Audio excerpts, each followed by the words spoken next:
Halo Bunda Ayah, nama saya Dr. Robin Perdana Saputra, saya dokter spesialis bedah anak. Saya praktek di Rumah Sakit Indianti Solo Baru dan Rumah Sakit Astrini Wonogiri. Hari ini saya akan membagikan tips tentang apa yang harus ditanyakan dan dibawa atau dipersiapkan ketika ke poliklinik spesialis bedah anak. Nah, intinya yang pertama adalah ke poli bedah anak itu bisa langsung. Jadi kalau memang menggunakan fasilitas asuransi, tidak perlu mampir ke tempat lain dulu atau ke poli lain, langsung itu sangat bisa. Lalu biasakan ketika ke poli bedah anak itu Bunda Ayah semua sudah bawa contekan di rumah. Minimal apa yang ingin ditanyakan itu sudah dicatat.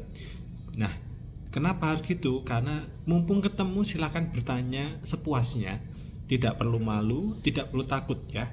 Kami akan menjelaskan sedetail mungkin, sepemahaman mungkin. Selanjutnya adalah tanyakan diagnosis apa yang mungkin terjadi pada anak Anda. Kira-kira sakitnya apa, Dok? Lalu rencananya untuk menegakkan diagnosis secara pasti harus apa, Dok? Apakah dari pemeriksaan sudah cukup atau memang butuh penunjang tambahan, misalkan dengan USG atau sampai dengan CT scan ya. Walaupun kadang-kadang memang tanpa itu dokter bedah anak sudah bisa mendiagnosis.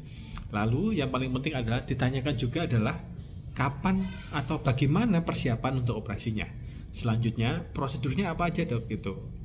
Lalu persiapan untuk sampai dengan pasca operasi apa.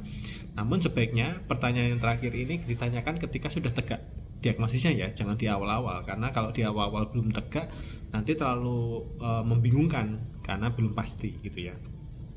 Nah, setelah sudah paham, yang paling penting terakhir adalah membuat orang tua adalah tahu kalau diagnosis ini bisa ditangani sedini mungkin ya. Tidak ada kasus yang tidak bisa ditangani sedini mungkin.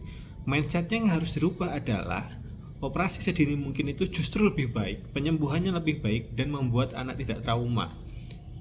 Kadang kita overthinking untuk waduh masih kasihan nih anak kecil nih, apa enggak sebaiknya nunggu dewasa. Justru ketika dewasa itu golden emasnya malah terlewat ya.